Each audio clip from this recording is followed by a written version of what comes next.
itu dapat membahayakan janin dan gangguan pada perkembangan janin. Yang pertama ada minuman soda. Kira-kira itu tahu nggak kenapa minuman soda ini tidak boleh dikonsumsi oleh ibu hamil?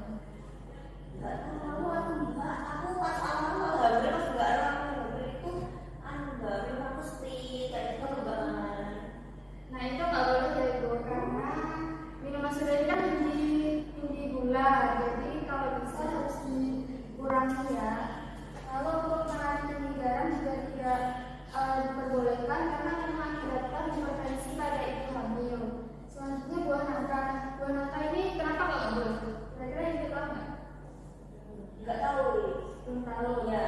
Nah jadi buah nangka ini tidak diperbolehkan karena buah nangka kan mengandung tinggi gas.